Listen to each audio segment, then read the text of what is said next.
Welcome once again to another episode of the Random Access Podcast, brought to you by rapodcast.net.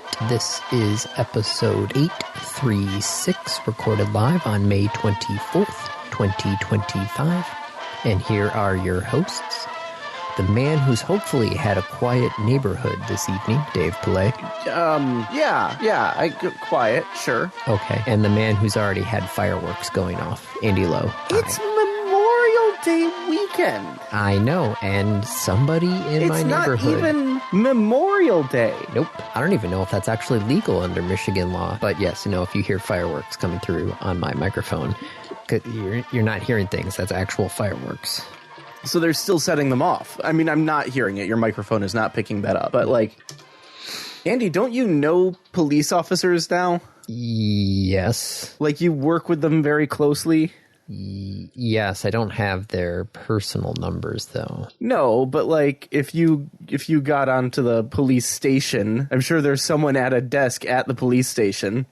You could probably file a noise complaint. It's 11 o'clock. Mm-hmm. And I'm sure there's some leeway for holiday weekend, cool, start of summer, but it's 11 o'clock. They should not be firing those off. Michigan law says you can light off fireworks the Saturday and Sunday before Memorial Day from 11 a.m. to 11:45 p.m. To 11:45 p.m.? Till 11:45 p.m.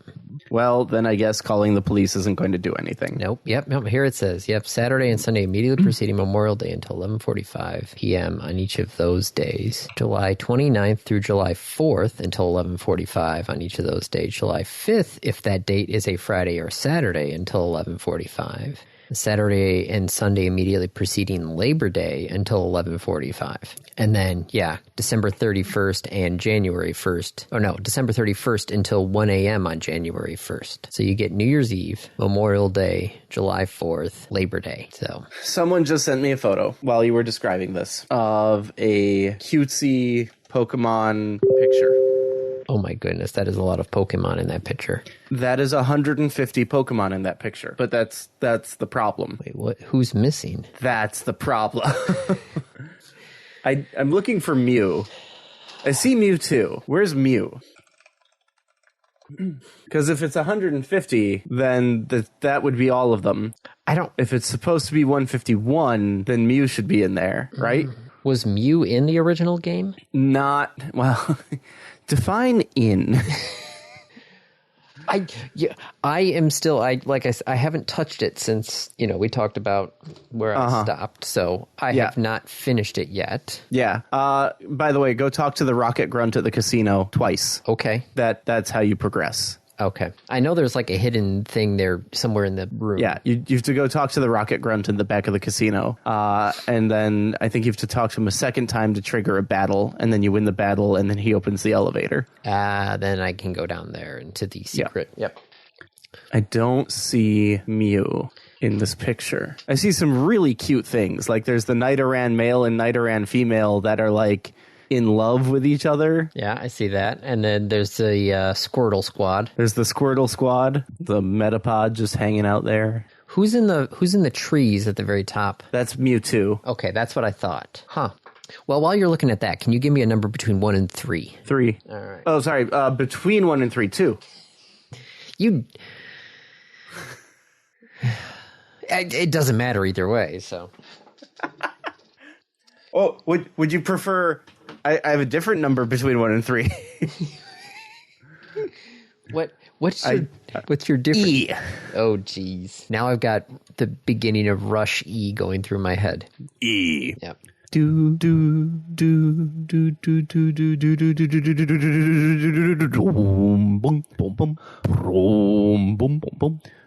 do. Okay. All right. So the second one is the summer edition. White peach. I didn't know peaches could be white. Ugh. Ugh. Whoa. Whoa. Man, you open that up and peach. I didn't even get close enough to drink it yet. I actually have another drink for you to go and get. Ah, oh, and I'm very curious what your reaction is going to be when you go and get this drink. Andy Lowe, there. Jones Soda, Nuka-Cola? What? Nope. They did Nuka-Cola. It was disgusting. Oh, okay. The Nuka-Cola one, they did Nuka-Cola Victory, and that was peach mango, which is just gross.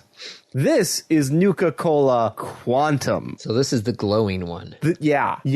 They didn't make it actually glow. Sour berry lemonade. Oh. It's citric acid in a bottle. That's what it looks like. So wait, do I have to order this online? No, it's in grocery stores. Okay. At least it's in Hy-Vee. I know you don't have Hy-Vee, but it's in Hy-Vee. Yeah, because $35 for a 4-pack is... That's asking a lot. Yeah. Yeah. So... You're drinking your peach. I'm drinking Virgil's cream soda, handcrafted with cane sugar. Which I gotta grab that next time I'm at, who carries Virgil's around here? I think Harding's. Meyer might have some too. So weird to actually like look up Meyer stuff in the app. Just to be like, do you have this? Yeah. I guess I could check for Nuka-Cola Quantum in my various apps. I'd like an app that looks through all of my grocery stores and gets their prices and then like compares and then builds a shopping list for all of them. No, it doesn't show up at Meyer. Oh, Mew is apparently in there in the Pokemon Center. Oh, he's way in the back at the Pokemon Center. They should have put him under the truck. That would have been hilarious. I get that joke. Do you? God, that was one of the... all those early hoaxes on the internet with the Pokemon games. Mm-hmm. Pokemon and Tomb Raider. Well, I will have to see if I can't hunt this down. I'm not paying $35 for it, though. So No, definitely not. Hi, Andy. Hello, Dave. What's new? Well, I was supposed to have a nice casual Friday. You're going to love this. So we have to do semi-annual tower site testing and backups and all of that stuff. Yeah. So I had nothing on my schedule on Friday, and there was a site that I have to do because you have basically like a 60-day window to do it. So I'm like, all right, I'm in the middle of the window, perfect time to go out to this transmitter site, get done just the basic preventive maintenance sort of stuff. Sure. I'm on my way out there, and I get a call from NCC, which is our Network Command Control, up in Lansing. They're going, hey, we got a top priority ticket. We've lost connection to a transmitter site. You know, this is like, must be fixed within 24 hours, top priority ticket. And I'm just like, great. So they're like, well, what are you up to? I'm like, oh, I was going to go into a transmitter site, do preventative maintenance stuff there. It's like, well, you're going to have to go do this instead. I'm like, okay, I'll divert. Where am I going? They're like, oh, well, you need to go to this transmitter site X. I was literally about to go to. That was the transmitter site I was about to go to. You're like, oh, I'm already on my way. Yeah. I'm like, oh, okay. I'm like, I'm already halfway there. To be clear, your preventative maintenance was too late. Well, according to the ticket, they were doing some work from network control, and then they you ever have that where you remote it into a computer and you accidentally turn it off, and you accidentally turn off the computer, and then you can't turn it back on? Yes, because you're not there. Yes, they did that. Really? With a piece of equipment, yes. They were doing some of their preventative maintenance and cleaning up and organizing things, and they accidentally turned off their remote connection to the box. So the box was still up and running. They just had turned off their access to it. Yes. They basically were remoted in and did an IP release sort of thing. So I'm just getting like remnants and memories of that time last year that Facebook went down and their authentication system went down. And then they realized that their authentication system is how they controlled access to the server room. Yes. Oh my gosh. It feels kind of like that. There is a reason why I actually have a hydraulic bolt cutter, it's actually hydraulic, a hydraulic bolt cutter and a lock picking kit. I had both of those in my transmitter site bag when I was at the old job. Yep. Because there are sometimes where it's like if somebody doesn't know the how good are you at picking locks? I have picked 3 locks so far that I've I have picked 3 locks that I've needed to pick in order to gain access for a legitimate purpose. I've picked hundreds of other locks. I'm not going. Oh man, all the locks, like every lock in my neighborhood, like I just start going down the line. No, I'm not doing that. I've only had to pick 3 locks, and I have gotten in 3 times. So I'm not. So you're batting 100 on lock picking. Yes. So, ladies and gentlemen, I present to you Andy, the new lock picking not lawyer. I am not a lock picking lawyer. Yeah. INLPL. Yeah, that's what I think. Yeah. Oh man, that peach just you're the one who chose this path. I know. I just want to point out, like, you are the one who made it your thing. Yep, I know. No one has pushed this on you. No one has a gun to my head. And in fact, several of us have like tried to tell you that, like, you should probably stop. But I like trying out new things. So try new recipes for cooking. Well, yeah, I know, but that's... what did I have just recently that was actually pretty good? Ruffles honey habanero chips. That's not new recipes for cooking, Andy. No. That's more junk products. Yeah. He says as he takes a sip of cream soda made from pure sugar. But yeah, no, so I had to go to the transmitter site, fix their problem. And while they're out there going, hey, we got to change your SNMP IP address on the box. Mm-hmm. So, they can... So they can remote in. Well, they can, when the thing has to send out an SNMP trap, or I'm still trying to wrap my head around these. But just the SNMP server needed to be updated. So I did that. And they're like, okay, send us an alarm. And the easiest alarm to do right there is to switch to the backup power system. Because it's literally one button and it triggers a minor alarm followed by a major alarm. Okay. So I hit the button and the power system just shuts down. So I'm on the phone with them and they're like, okay. We aren't seeing anything. No, they're like, okay, I see a minor alarm and I see a major alarm. I see a lot of major alarms.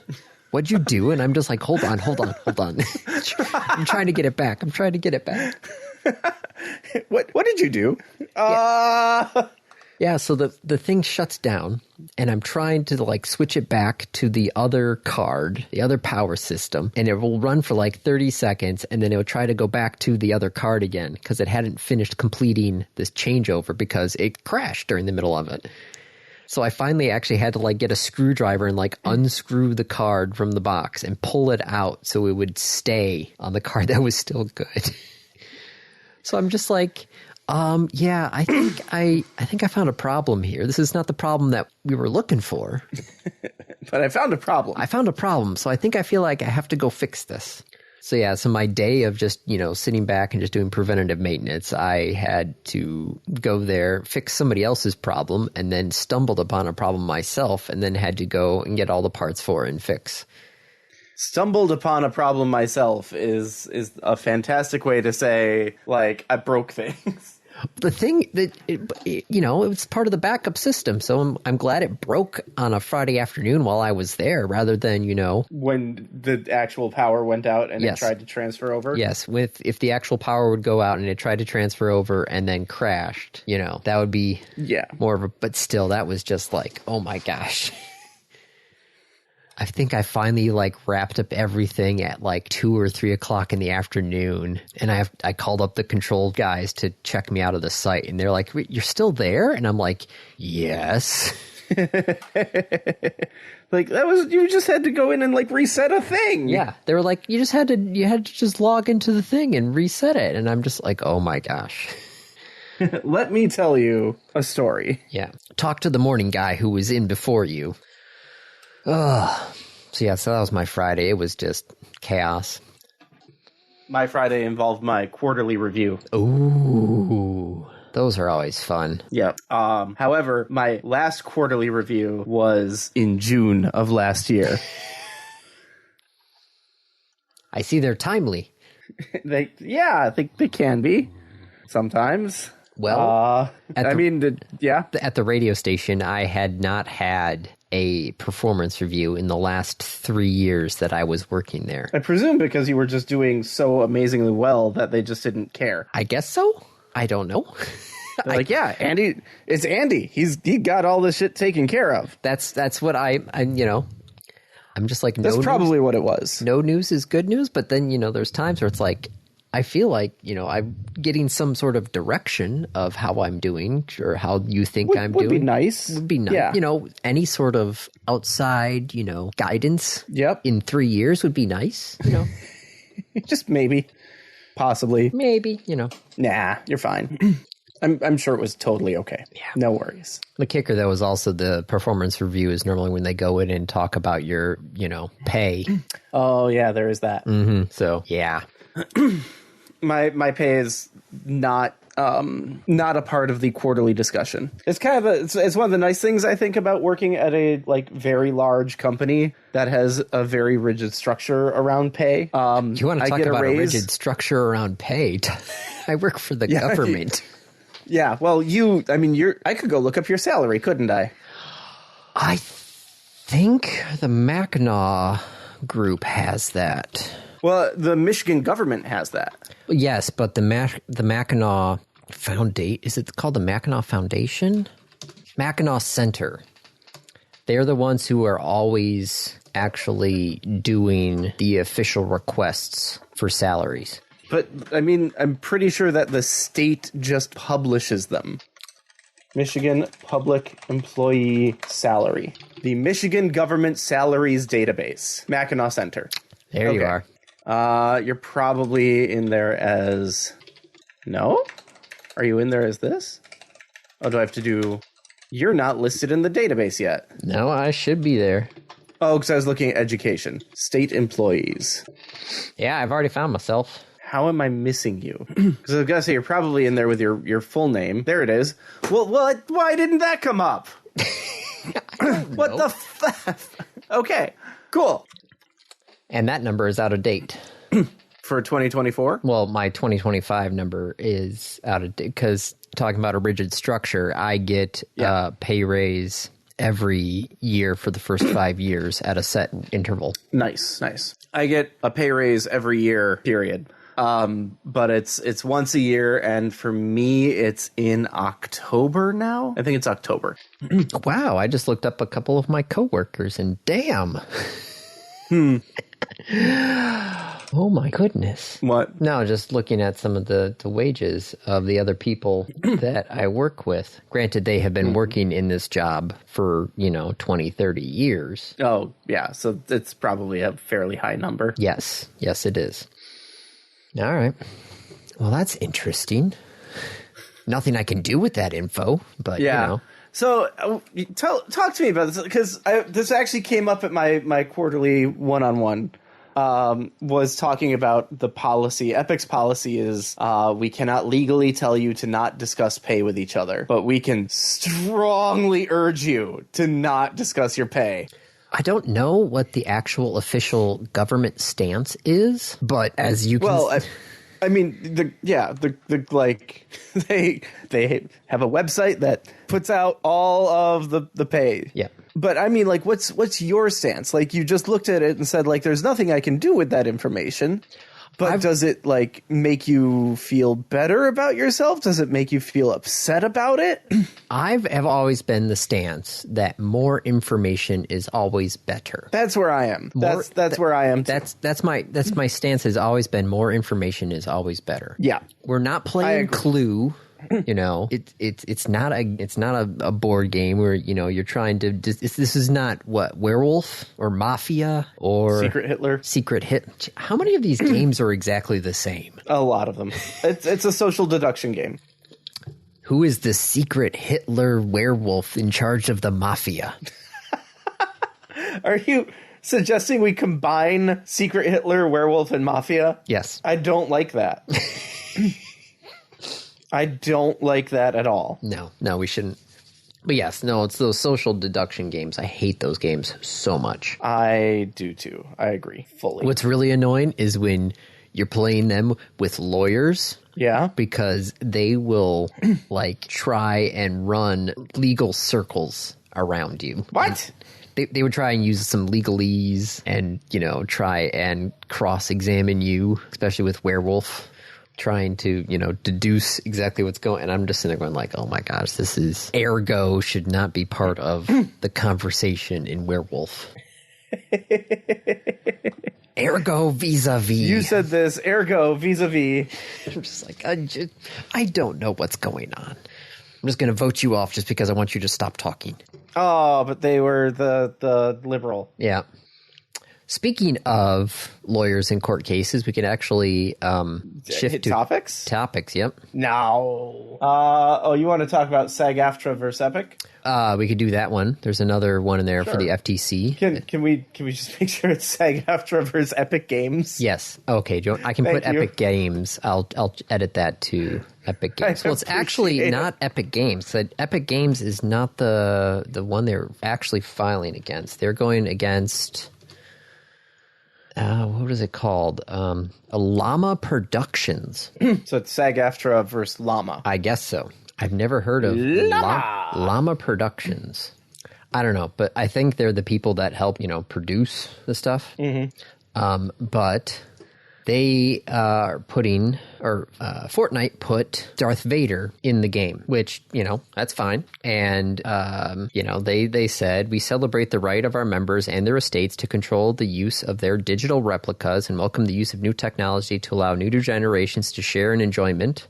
Mm-hmm. They are upset, though, because they used AI to portray Darth Vader in Fortnite and in what fashion? Like for voice? Didn't provide any notice or of their intent to do this without bargaining with us over appropriate terms. Was this for the voice acting or the, movement or...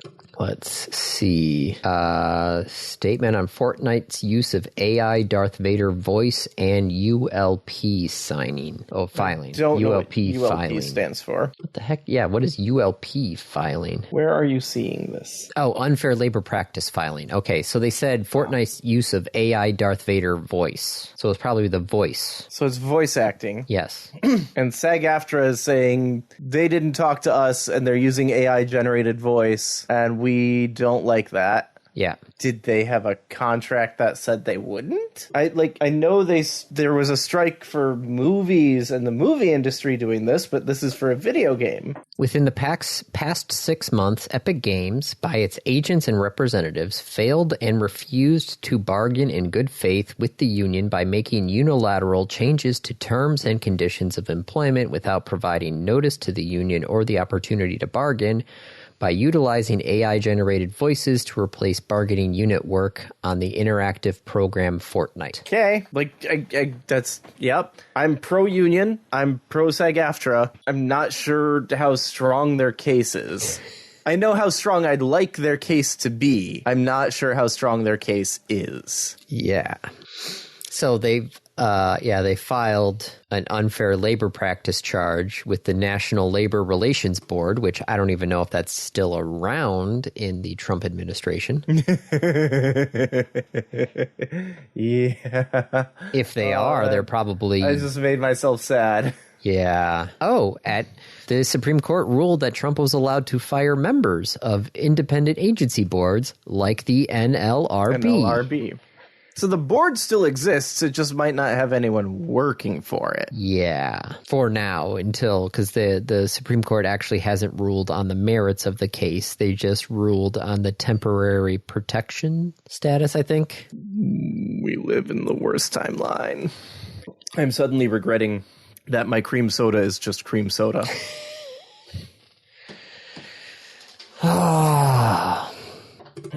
So the... SAG-AFTRA is upset that Epic Games is using AI without having talked to them first. Fair. I think that's totally fair. So the other court type thing is the fact that we talked a week or two ago about how the FTC lost their appeal on the Microsoft Activision Blizzard merger. Yeah. Months after it's happened. Yes. Yes. They issued an order saying that they were now dismissing the case after they have lost the appeal. Gee, I wonder why. Determine the public interest is best served by dismissing the administrative litigation of the case. Yeah, because you lost. Like, what case is there to dismiss? You lost the case. Yeah. Am I misunderstanding something about the legal process? I don't know.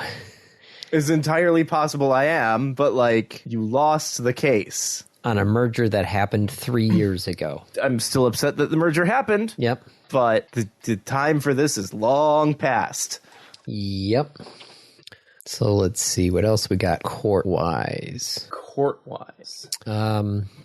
No, nothing really court-wise. Those were the two major litigation type of things. Is there something else that's piquing your interest? I mean, a ton of things that are kind of getting my, hey, we should talk about that. Well, what should we talk about? I'm just looking through for court stuff first. No, I think we got through all of it. Wheel of Time got canceled. Yep. My friends are devastated. Absolutely devastated. This was one of the big Amazon shows when it first came out. Yeah, still is. Apparently not big enough, though. Now, granted, how many books are in the Wheel of Time series? Oh, I don't know, but it's a lot of them, isn't it? Like, I think it's like 20-some books. oh, jeez. I've also heard the, like, oh yeah, it takes like 4 or 5 books before it gets good. 14 volumes in addition to a prequel novel and 3 companion books. Okay. So if they were to do the traditional 1 season per book, it would be a 14 season show. Oh, and the author had died in 2007 while working on the last book in the series. Yeah. Robert Jordan died. Oh, and then Sanderson came in to finish it, which turned into 3 books. Yep. Oh my goodness. And that was one of the things that helped Brandon Sanderson get to be as popular as he is, was finishing Wheel of Time, and that he did a really good job of doing that. That's why there's also the joke that if Patrick Rothfuss dies, Sanderson will finish Kingkiller Chronicles, and that if George R.R. Martin dies, Sanderson will finish Game of Thrones. He just comes in as the closer. Yep. Pat Rothfuss has labeled Brandon Sanderson as a serial writer, and Sanderson labeled Rothfuss as a serial editor. Rothfuss takes one thing and writes it 1,000 times. Sanderson writes 1,000 things. Oh, who was the guy who always wrote all those Star Wars books? There were 2 of them. It was Anderson and... There was Kevin J. Anderson and Timothy Zahn. Yeah. Oh, Timothy Zahn still writes Star Wars books. And was called in when they added Thrawn to the Star Wars canon in the TV shows. They called Zahn and said, like, hey, we want to keep using this character. Can you write us some more books? And can you help us, like, figure out this character for the show? Yeah, I think it was Zahn was I was thinking of. But yeah, no, Zahn and Anderson were the 2 of them. Yeah. Kevin J. Anderson is terrible. Yes, I agree. He's just terrible. Kevin J. Anderson also wrote a lot of the Dune trash novels. Oh, yes, I remember that. Where, like, it's just a money grab. He also wrote the Map of All Things series, which was the most disappointing end to a book series I've ever read. Literal Deus Ex Machina. They woke up God at the end, and he said, stop fighting, everyone be nice. And that was the end of the book. Oh my goodness. Wow. I was pissed. Oh, I remember there was a book that I was reading, it was over the summer, because I think we were actually up at Manistee. And it was something like that where, you know, the main character's life was falling apart and he was trying to do something. And then, like, the last 2 pages is like, oh, you know what? I'm going to sit down and get my life better and everything's going to be great. And that's how the book ended. And I'm like, I'm sitting there on the beach and I close it. And if it wasn't a library book, I would have thrown it straight into the lake. I'm like, that's how you're ending it? Son of a... Like, that's not an ending. No, it's not an ending. That's so dumb. I hate that. Well, we can speak some other sort of news on that one is movies might be back. Speaking of TV, we can kind of switch to movies because... Movies might be back. I mean, for movies to be back, that implies movies left. It's not like they stopped making movies over the last 5 years. No, there was just not as much. COVID really hurt movies, right? Sure. Kinda, yeah. Well, this Like weekend... you know what? Hang on. I'm curious. Movie industry income graph over time. Show me this graph. Let's see what we've got. Box office revenue in US and Canada. Okay, yeah, COVID kind of fucked them over. Yeah. Wow. Yeah. Although to be fair, it dropped in 2019. Wow. Here, let me send you this. This is a fantastic graph. Assuming this is accurate. There was an XKCD in the early days of COVID that said every graph that includes this time is going to need an asterisk on the data. Yeah, oh my goodness. So I think yes, it is fair to say that COVID hurt the movie industry. Yeah. Well, this weekend, Memorial Day weekend, has actually been the best Memorial Day weekend since 2013. Total domestic box office for this weekend is looking to be around $322 million. Okay. Well, in 2013, the revenue for the movie industry was $10.9 billion. Yep. So we've got a little ways to go. Yes, it's not, end game type levels. Right. I think saying movies are back might actually be premature. This is me having just said, like, well, that implies that movies left. They did. I'm looking at the data. I'm now behind that. To say movies are back is actually still premature because I'm looking at these numbers and we aren't posting these numbers. And I'm not sure we will because, like, streaming is a thing now. Mm-hmm. It's a big thing. People got used to doing it in their homes and not having to go to the movie theater and pay $20 for a large popcorn and a soda. Thank you very much. Oh my gosh. Yeah, no, having a family of 4. Yup. 4 of us with the tickets. So the tickets are already... 2 of them are kids. Yeah, but that's still... So it's those still are matinee $8. prices. Those are, what, $8 a ticket for the kids? Hold on. Let me tell you if I went $12 to... bucks? Let me go to... I'm going to say $12 for the kids. Let's say we wanted to go see... $16 for the adults. Let's say we wanted to go see... You want to go see Lilo and Stitch. Yes. As did many other people, apparently, because nostalgia is a bitch and Disney has no original ideas. Yep. All right. 4 of us in the movie theater. 4 seats. Reserve the seats for the movie. Matinee price. Same price as the child. $10.29 per ticket. That's a lot. Okay. So $41 right there. And then let's say we wanted the kids meal. Oh, they don't have the popcorn one on here. Do they have the popcorn things on here? $13 for the popcorn bucket, $7.41 for a small bag of popcorn. The kids' meals are normally $9. They get a drink, some popcorn, and the drink normally has like a little like character from the movie on top. Mm-hmm. So that's another $20 for them. Kate and I split the combo, which is, a $20 combo. So that's another basically $40 right there. And then booking fee is $8. Does that get waived if you're a member? Nope. That's bullshit. If I was a VIP member, then yes, but then I would have to pay $2 a ticket. Yeah. There's a reason why I now normally, unless it's something where like I look at the theater ahead of time and I see how full it is. And if it's not that full, I just wait until we get there to book the tickets. Because it is cheaper? Yes. If this was going to be something like going to see like, Marvel movie opening weekend, then yes, I will order my tickets ahead of time and I will, bite the bullet on Pay that. the fee. Yeah. Because that way I'm guaranteed tickets rather than not. Mm-hmm. But yeah, no, so it'd be about $90 or so for the 4 of us to go see a movie. Jeez.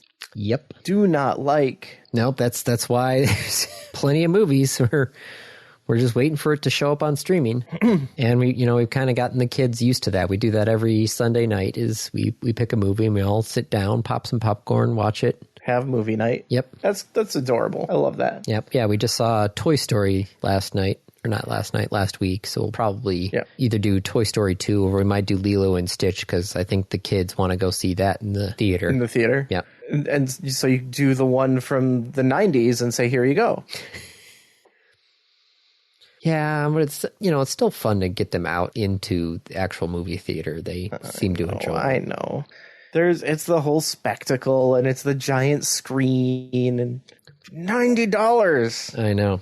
Oh, I know. Google I/O is this week. Yes, and no surprise on this part, AI was everywhere. AI. Yeah. They should just rename it Google AI/O. Yeah. Like, let's be real. The real surprising thing, though, was the fact that, so they got rid of Google Glass, right? Yeah, years ago. Yeah. Well, they ended the presentation with the new Android XR glasses. Android XR glasses. This is the, like, we didn't actually close Google Glass. We just put it back into Skunkworks and, like, worked on it for a while. And now it has an AI built into it. So it's really good at recognizing things. Mm-hmm. See it, circle it, search it. Yeah. So there was a whole bunch of AI and everything. A lot of the AI features, though, are all behind paywalls. So the AI Pro plan is $20 per month. Mm-hmm. And then there is the AI Ultra plan, which is $250 a month. $250 a month. Yep. Someone did an interesting little entertainment bit, I guess. They took ChatGPT, Claude, DeepSeek, Grok, and Gemini, and they gave them the trolley problem. Oh, geez. But they didn't just give them the trolley problem. They gave them like 15 varieties of the trolley problem via a website that is just trolley problems. So here's the site. And then they literally asked the AI, like, here's the problem. What do you do? And then they had the AI read the response back to you. And it was very interesting. Mm. Oh, these are starting to get interesting. Yeah. Which one are you on? A trolley is heading towards 5 people. You can pull the lever to divert it to the other track, sacrificing yourself instead. Yep. Did you ever watch The Good Place? Yes, I did. Do you remember the trolley episode? I do know of the trolley episode. It is rather famous. Oh man, I just love this is also theoretical. Like, I can't. You know what? I got an idea. Oh man, that was a good show. For what it's worth, one of these absurd trolley problems is a trolley heading toward 5 lobsters, and you can divert it for a single cat. And like all of the AIs are like, I'd kill the cat. 5 lives versus 1, even though they're lobsters. It's lobsters versus a cat. Yep. Save the lobsters. Oh, all right. Let's see what else we got here. AT&T wants to buy CenturyLink for $6 billion. That's, again, I commented last week. We need a metric for how much money is this really? All right. Well, this $6 billion would give AT&T 1.1 million new fiber customers. Sure. So 5.75 billion divided by 1.1 million is how much AT&T is willing to spend per person ish, right? Okay. That will give you something. Yeah, but like I want to know how much hurt is this on AT&T? Ah, that's an excellent question. I want to know, like, within the industry, is this a large amount of money or a like, yeah, that's like AT&T just spent $6 billion to do this. Cool. OpenAI bought friggin' Windsurf for $3 billion. That's a huge amount of money for what they bought. Let's see. Their annual revenue is around $122 billion. Okay. Let's see what's Verizon's. Verizon had a revenue of $134 billion. So looks like the Verizon earnings was $17 billion out of that $134 billion. So AT&T is basically looking to spend half of their profit to acquire this new thing. This Which isn't Centralink. true because they're going to have like loans from banks and collateral and all the bullshit that companies do in a capitalistic society. Mm-hmm. Okay, where is CenturyLink? Let's see. What's their region? AT&T will gain new customers in Arizona, Colorado, Florida, Idaho, Iowa, Minnesota, Nebraska, Nevada, Oregon, Utah, and Washington. I mean, okay. AT&T is already big. I don't think they should get bigger. Certainly not by mergers and acquisitions. Nope.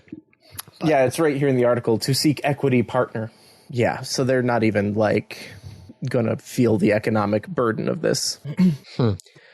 Well, yep, that's going on there. I still can't believe, though, that OpenAI is basically buying a person for $6.5 billion.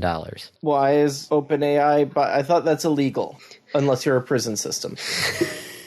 Well, Johnny Ives, the designer of the iPhone, left to do his own thing, and he started sitting on piles of money. He started his own company, a product and engineering company called IO Products. And of course he did. OpenAI is buying that company for $6.5 billion. Even though that company hasn't said exactly what product they will be making, but expect physical AI embodiments.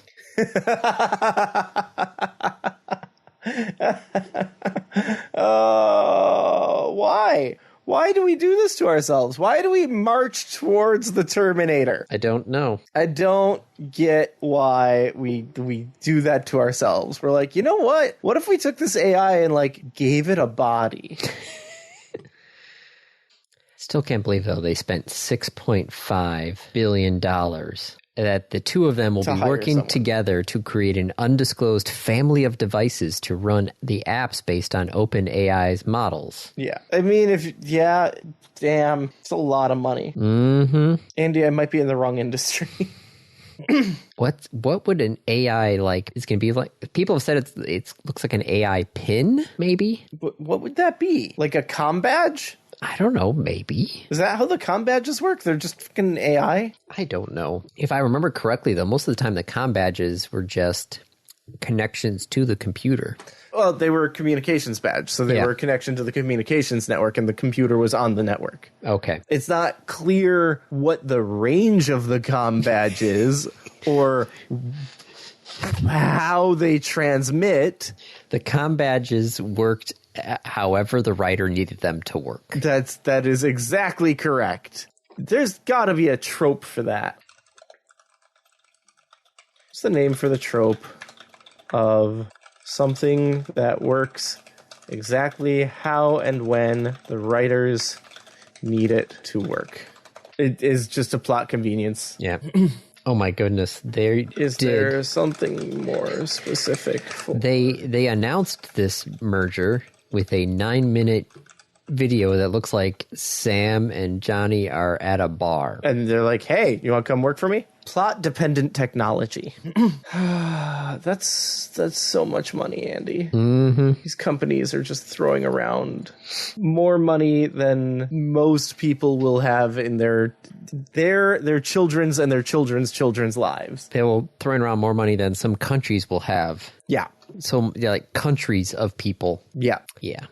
What's going on with China and asteroids? Oh, China has actually now launched a asteroid sampling mission. Actually, technically 2 asteroid sampling missions. Mm-hmm. So they're going to collect samples from a near-Earth asteroid and deliver the samples back to Earth around late 2027. Mm-hmm. And then the main spacecraft then will use the Earth's gravity for a swing-by, setting it on a 6-year voyage to a comet in the main asteroid belt. So they're going to attempt 2 different sampling missions with the same vehicle.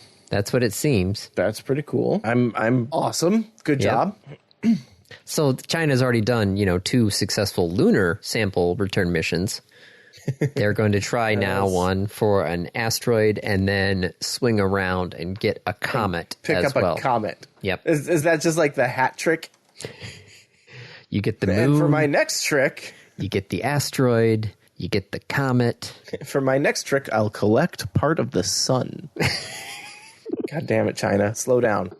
So we'll see how that goes. But yeah, it's going to take a couple years to even get to the asteroid, let alone then another 6 years to get to the comet. The comet, yes. When do they say they want to arrive at comet? January 24th, 2035. So, 10 years. 10 years. For the whole timeline, 10 years. Oof. Yep. Oh, we missed a good segue. What? Because we were talking about John Ives. We could have talked about the Apple tariff.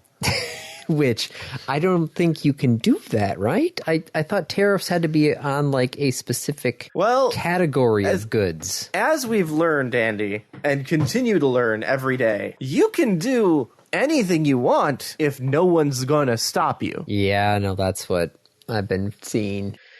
So you can say, hey, you can't do that. But like, so what? Yeah. Stop hitting yourself. So Donald Trump told Apple that they shouldn't build their iPhones in China anymore. And Apple said, okay. India this time, right? No. He originally... Okay. They said, okay, we'll build them in India. Yes, we'll build them in India. Which then Trump said, wait, no, that's not what I meant. I want you to build them here in the United States. And they're like, why? Yeah, and he says if you're not going to build them here in the United States, then a tariff of at least 25% must be paid by Apple to the U.S., which still might be cheaper because everybody has done the study. Yep. And that trying to build an iPhone in the U.S., Wall Street... Absurdly expensive. Wall Street analysts estimate the U.S.-made iPhone could cost... increasing to at least $1,500, but potentially $3,500 for a phone. Jesus Christ. And the New York Times says that the shift could more than double the consumer price of an iPhone. So, yeah. Stop building your factories and phones in China. Okay. No, that's not what I meant. Yeah, how many times did I see people talk about putting tariffs on China, and they're like, okay, we'll just send them to Vietnam first. Yep. And then from Vietnam, we'll ship it to the U.S. And it's like, no, wait, that's not what... We'll have to pay an import fee to Vietnam, but it's still less than the tariffs to the U.S. Mm-hmm. Cost still gets passed on to the consumer. Yep. Yeah. I'm... God damn it. It's just flabbergasting. And of course, he tried to be tough with China and then backed down significantly from 145% to 30%. Yep. Which then was hailed as a victor. Even though he didn't really get anything out of it. And now all the other countries know that, that he's willing to back down. He's willing to back down if it makes him look good. Yep. Worst timeline. Yeah. So, yeah. All right. Well, we need some finish up on some good news here. Okay. Give me some good news, Andy. Well, there is somebody is inventing contact lenses that will let you see in the dark. Cool. Yeah, they'll take the infrared spectrum and they can actually modify the wavelengths in the material in the contact lens to actually get it to more of a visible spectrum for your eye. That's really fun. Yes. They were testing it in mice, and they were able to inject the thing into the mice eyes so the mice could do it, but they're like, no, we don't want to inject things into human eyeballs. So they said... Okay, I guess, but if it becomes an option, that's kind of fun. So, they worked on getting some... contacts. Yes, contacts. They were trying to basically put the monomers into the mold for a soft contact lens. Could you coat, a eyeglass lens with this stuff? Well, the contact lenses right now are so close to the retina that they can't really capture fine details very well because the light particles tend to scatter. The team made a wearable glass version of their nanoparticle technology so wearers could get a higher resolution in the infrared. And right now the lenses... It might even be better to put it on glasses lenses. Yes. Right now, lenses can only detect infrared light projected from an LED. So they need to increase the sensitivity of the nanoparticles to pick up lower levels of infrared. So, but still, that's just getting... That's pretty cool. Getting the ability to see in the dark. Yes, with contact lenses. No power required for any sort of, current night vision goggles. Yep. They wouldn't be bulky because Nope. they just could. Oh my God! Like security firms are going to go nuts for this. Mm-hmm. Then you're going to get people like counter security things where they're like, the security guards are wearing night vision contacts. We need to set off these thermal devices to blind them. Oh, jeez. Temporarily. Because I think I saw in here it said something about like even while their eyes were closed. Yes. Because infrared would go through the eyelid. Yes. Infrared light can penetrate the eyelid more effectively than visible light. So it would suck to like fall asleep with these still on and be like, shit, I can still see everything. Worst dream ever. So yeah, so that's a thing now. It turns out that Silverstone did a April Fool's joke where they came out with a computer case in nice old school beige. Yeah. And they made it look like an old 1980s, 90s computer as an April Fool's joke. But then turns out... Lots of people wanted it. Yes. So, of course they did. Yes. So now they've come out with the second version. The first one was like a horizontal case. This one is a vertical computer tower case with 3 fake floppy disk drives. And it also has a turbo button. And you could also put... They do know that the turbo button, like, it uncrippled the computer. Yeah. It didn't overclock the computer. It just stopped underclocking the computer. Yes.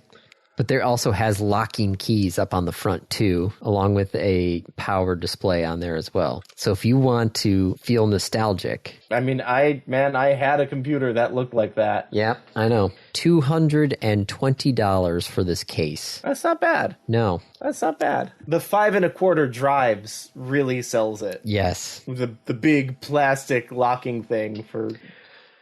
Oh man, that just brings up so much memories. Yeah. It was the 5. Did you ever did the Apple IIs at school and at elementary school, were those at 5 1/2s? Were those 8-inch? I think those were 5 1/2s. 5 1/4. 5 1/4s. You're right. Yeah, that's what I meant. Because it's 3 1/2, 5 3 1/2, 5 1/4, 8s. 8. Yeah. I don't remember any 8 inches, but then I don't remember having Apple IIs in school. Oh, we had them at Houghton. I was at Houghton, Andy. We had them in the computer classroom. I don't think I ever had a teacher who used the computer lab. Oh, a computer lab was on the back wall by the gym on the north side of the building. Over by the musical. It was a couple doors down from the music room. If we did, it wasn't for anything major. The first time I had like good access to a computer in a classroom was 6th grade. Yes, Leslie's computer lab? Nope, Nope, Mr. Ernest. Okay. The local community college donated like 6 or 7 computers to the room. I see. Yeah, just happened to donate them to that specific teacher. The local community college, eh? Yeah. Don't read too far into it. Gotcha. Yeah. All right, well, last little bit here. Hummingbirds have evolved due to bird feeders. So when I saw this topic title, I assumed this was like some new AI bullshit that I hadn't heard about, like some product called Hummingbird. No. You're saying hummingbirds themselves, the Yes. little like flying around, have actually evolved. Yes, due to the bird feeders that people are putting out. Well, that's unfortunate for them. Artificial feeders have allowed the birds to expand their coverage and also have driven the bird beaks to become larger and longer so they can actually access more of the hummingbird fluid inside the feeder. You know it's sugar water, right? Yes. Okay. Huh. Very cool. Sort of, because as soon as we stop putting up those feeders, then this population that has grown specifically to benefit from the feeders is going to have a problem. Yep. Change was more pronounced in areas where feeders were denser. Yep, because they had a better survivability. Yep. Have you read Termination Shock yet? Nope. Okay. It's a Neil Stevenson book. I see that. I'm Googling it right now. Yeah. Oh, lovely. Mm-hmm. This has that feeling to me. Okay. Well, we should hit the randoms. Because we're at that point. Sure. Random review. Your review. There's one more topic that we didn't talk about. But we're going to talk about it in the random review.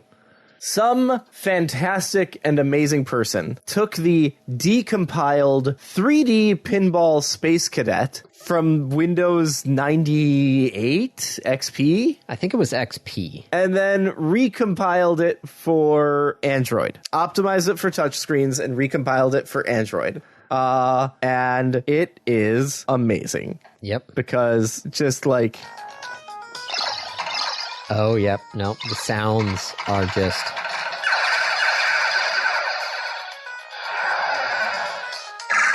So I'd like to review Space Cadet, the Android app that is 3D Pinball Space Cadet. It is, I mean, it's a perfect remake because he literally just used the decompiled source code and then ported it. Yep. It's so good. It's so good. It's like, it's always been good. And there's some nostalgia talking. But, like, it's a fantastic little pinball game. I'm not huge into pinball because I'm bad at physical pinball. But this game, I'm okay with. And it's free, and it's fast, and it's got good music. And there is, like, a lot of dynamics in the machine. So, like, it's not just pinball for pinball's sake. Like, you're supposed to hit these switches to activate missions, and then you go up the ramp to accept the mission, and then you have to do stuff to do the mission, and you get more points, and you go up in ranks. And it's so fun. It's so fun, Andy. I'm so glad that this thing has been brought forward in time. Yes, I made fun of Disney earlier this episode for not having any original or creative ideas. But they didn't remake this as a, like, this is the live action version. No, they literally just brought it forward. It would be taking Lilo and Stitch, the animated movie, and just re-releasing it in theaters. I'm very much, I like this game. This is why, as soon as I saw that article, I had to share it, just because I'm like... I appreciate it so much, because... I'm so happy to have this on my phone. Yep, here it is. Wow. Yeah, Kate's been playing it a couple of times already. Right, so that's how I do that. How do I launch the ball? Just press. Oh, yep, there it goes. Oh my goodness. Now, I don't know how much you played this back when it came out. When you launch the ball, don't actually launch it the full way up. The goal is for it to hit the last yellow light and then come back down. Oh, I see what you mean. All right. You can get the most points that way. It's called a skill shot. Mm-hmm. All right, I gotta stop. Also, if you do that and then just, like, let it go down, the light in the bottom right is the... Wait a minute, you didn't actually get a turn. So if you can let the ball go down while that light is on, it doesn't count, and then you can relaunch it the full way up and get all the points from hitting all the things at the top. Gotcha. Well, it's available on Google Play for Android. It's free. It's free. The guy literally... free. literally said, no ads, no nothing. He's just like, I just wanted to play pinball, man. Yep. I wanted to play this pinball specifically. Just wanted to see it on Android with the Google Play leaderboard. Yep. So I'm so happy that this exists. Well, there you go. All right. Random topic. Rolled ahead of time. Will you buy me a Furby? No. Thank you and good night. I don't know what you want me to say. Like, I'm not buying... I don't even know who's asking. I assume it's Hans. Yes, this was a Hans question. So if I say yes, then I'm obligated to buy Hans a Furby. So no, I will not buy you a Furby. There have been 5 generations of Furbies. Come back to me with better reasons why I should buy you a Furby. I will consider it then. Ooh, there's also a Furblet, which is a smaller Furby with no moving parts. No, definitely no.